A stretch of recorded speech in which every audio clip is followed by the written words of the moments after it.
welcome back, and we'll continue talking about kinetics. In this video, what I want to talk about is how reactions occur. Well, actually this video and the next video, and maybe the one after that, but let's take a look at what I'm going to call here reaction mechanisms. And now reaction mechanisms are a series of steps of bond breaking and forming that tell how a reaction proceeds. So I'll just write that here. A series of steps of bond breaking, we'll say bonds breaking and forming by which a reaction proceeds. Now, remember what I said a while ago, that balanced chemical equations are going to give the initial and final states and stoichiometry, but no information on mechanism, at least not necessarily. So, for example, and since many of you are going to go on and take organic chemistry, I'll give a couple of examples from organic chemistry. So let's take a look at the following reaction here. Let's do CH3I plus, no, let's make it CH3Br.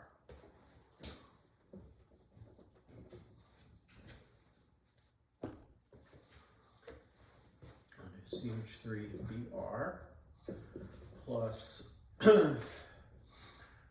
OH minus, and these react to give CH3OH plus Br minus. And in this case, our rate is equal to K times CH3Br times OH minus. So this reaction is second order. Now, let's compare that to a different reaction that looks similar, but actually proceeds via a different mechanism and thus has a different rate law.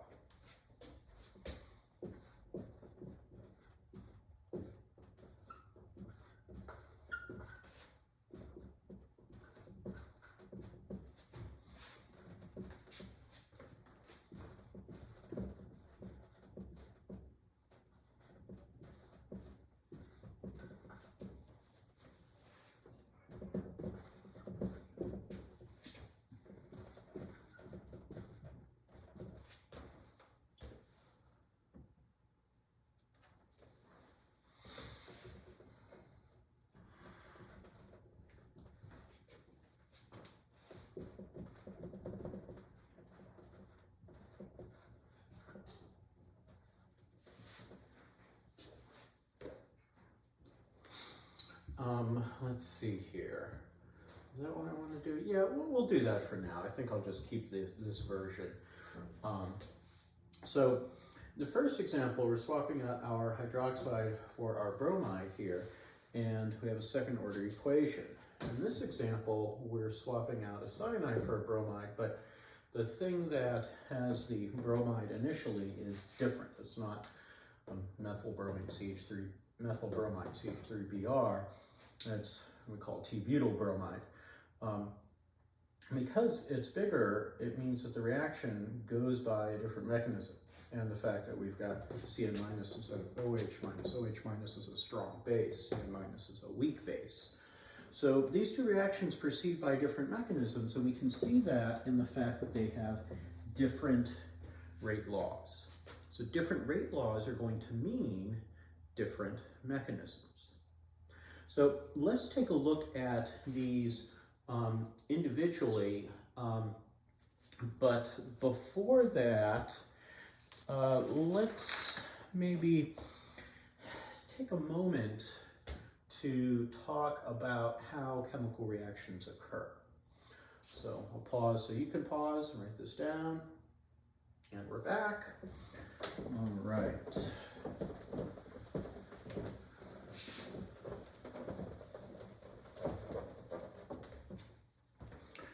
Okay, so how do chemical reactions occur? Well, chemical reactions occur when molecules collide with each other.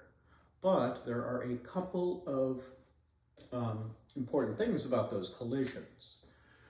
So, we can say reactions occur when molecules collide with two things: sufficient energy and proper orientation. That is to say that the molecules have to be lined up in the right way. So let's say, for example, I was doing the pen cap change reaction. I would need to have my pens line up exactly like this. If they line up like this, nothing happens no matter how hard they hit. But if they line up like this and just gently hit, then nothing happens. But if they collide more forcefully, then we can get a cap transfer reaction. And you know, you can make models with Model Kit and kind of play around with that too. But the energy has to be enough to get the reaction to get going, and the molecules have to be oriented properly. So for a hypothetical reaction, let's do this. So let's do a hypothetical reaction. We'll have A plus B goes to products. We'll draw what I call a reaction progress diagram. Sometimes called a reaction coordinate diagram.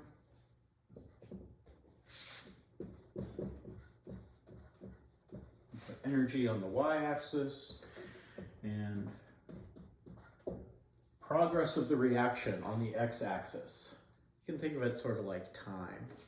But we'll start with A and B, our reactants, at some energy, and we'll end up with products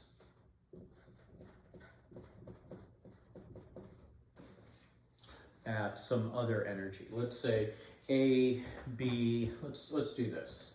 Let's say A plus B goes to A bonded to B. So here we'll do A, B.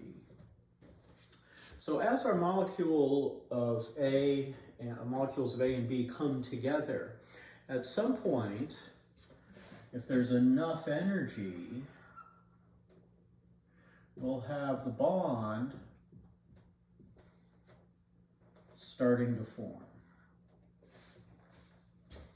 And we call this the transition state.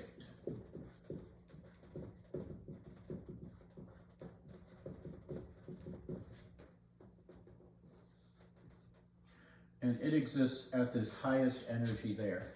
And in it, our bond has not quite formed yet. Now, in order to get to that transition state, we have to overcome this energy barrier. We have to put in enough energy, and that's what we call activation energy.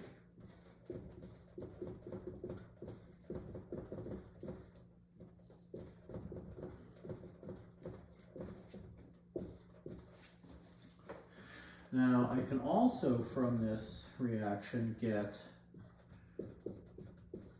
delta G as well. So where we start and where we end up, well, that's going to give us our delta G and our equilibrium constant. But this big lump here, this big hump here, this energy barrier is going to give us our rate constant. We will see, and I'll get to how those two relate. But I do want to introduce you to these reaction coordinate diagrams or reaction progress diagrams. All right.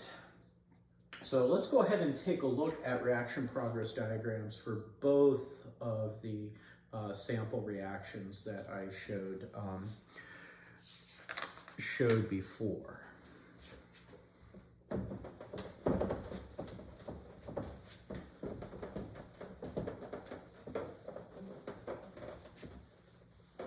Let's see if I can do this on one board here. If I'm going to need to do two, I think I could do it on one board.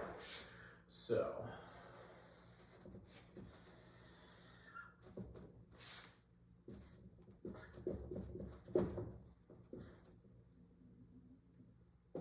I'll just say E for energy. And then I'm going to just separate that.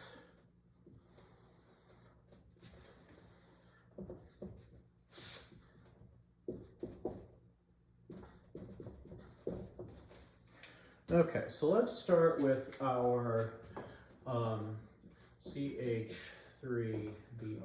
plus OH minus goes to CH3OH plus Br minus. Now we'll start with our reactants here, CH3Br and OH minus. We'll end with products down here, CH3OH plus Br minus.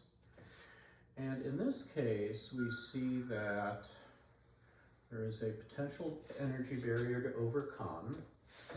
And up here, we've got C, and let me draw this a little differently here. Got our carbon and H, Br, O, H. And I'm not going to draw in the partial pluses and minuses, but this is our transition state here. The OH minus is starting to form a bond between the oxygen and the carbon, and then the carbon-bromine bond is starting to break, and we're going to get a Br minus coming off. Okay, this is one step. This is a single step reaction. So this is one step, and we also call it bimolecular because there are two molecules that collide in the rate determining step. And this would be second order kinetics. Now we can contrast that with the other reaction, which was, let's see here, we've got our CH3, 3CBr, Cn minus, and then let's say down here, we've got CH3, 3CCN plus Br minus. And here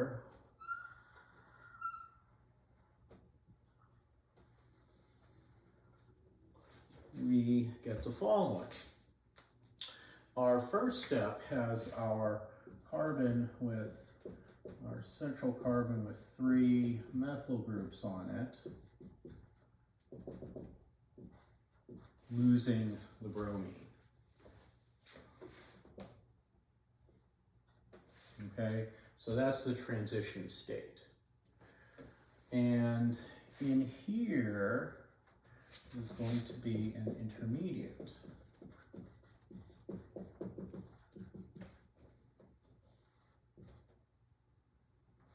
And in this case, it would be CH3C plus in this case.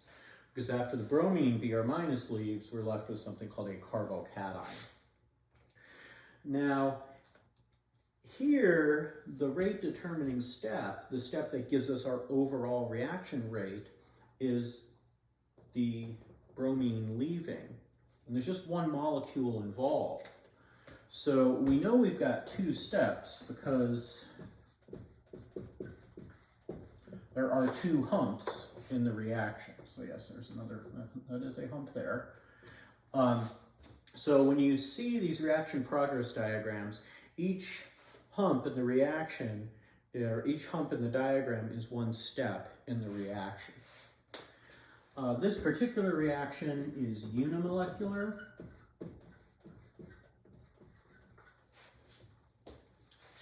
And it is first order.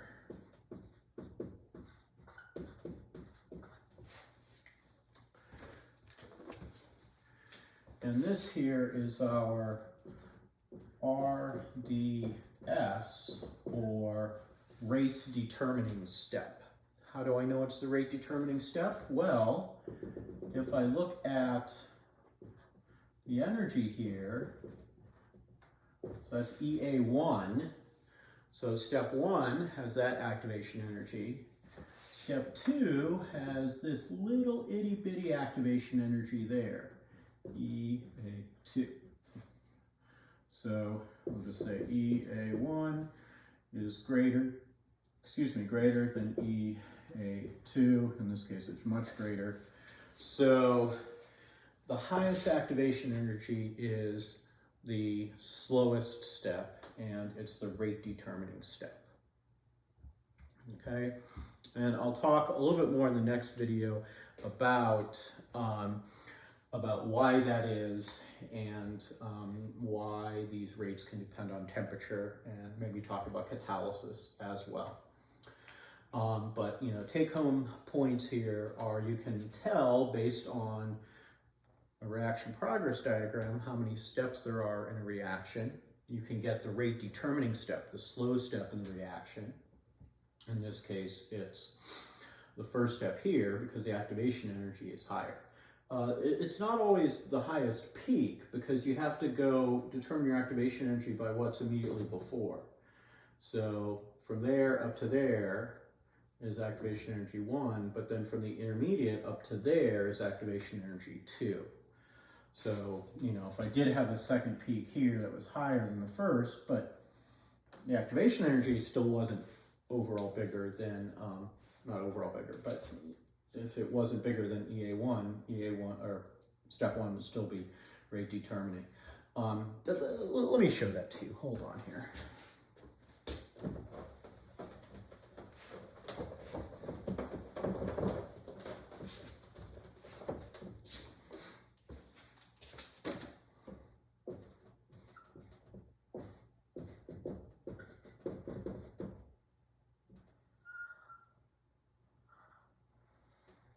Would be something like this.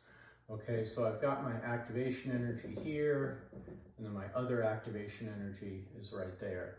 So the first step is still the rate determining step because it has higher activation energy, even though the second step gets up to higher overall energy. Well, it started at a higher energy intermediate, so it didn't have as far to go. Okay, and we can basically think of these activation energy barriers as, well, the amount of energy you have to put in to get to the transition state, and then the rest of the reaction can occur. Incidentally, maybe the last thing I'll leave with here is for our reaction here for CH3 CBr plus CN minus goes to CH3 3CCN plus Br minus. The mechanism would actually look as follows. We could write it in separate steps. We'd write step 1 would be CH3 sorry, there's a 3 there, CBr falls apart to give CH3 3C plus Br minus. And then step 2, we'd have CH3 3C plus Cn minus goes to CH3 3CCN. And this would be slow, and this would be fast. Now, organic chemists will actually write mechanisms a little differently because they'll actually show the bonds that are being made and broken. And so in this case, we would have CBr, CH3, CH3, CH3, and my lone pairs on the bromine. And I'll use an arrow, just like I was drawing a resonance structure. I'll use an arrow to indicate a pair of electrons and what they're doing. Here, this pair of electrons in that bond is breaking. It's going to end up on the bromine. So usually we use equilibrium arrows to indicate our reaction steps here, because all of these are still in equilibrium. Okay, so this was step 1, and now we'll have step 2. We'll have our Cn minus coming in, and that lone pair negative charge on the carbon there is going to form a new bond.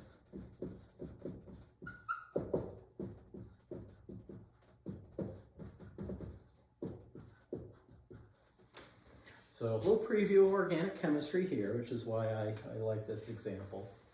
So our actual reaction, again, the overall reaction, we can't tell what the order of the reaction is going to be, how many steps it's going to take.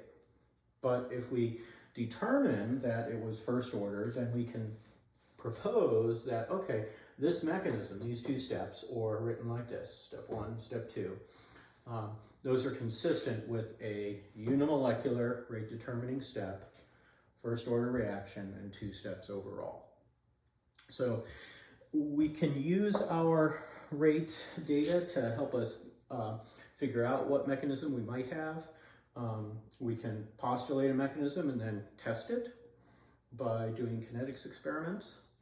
And then, you know, once you do a lot of those, you get pretty good at figuring out what are plausible mechanisms and what aren't.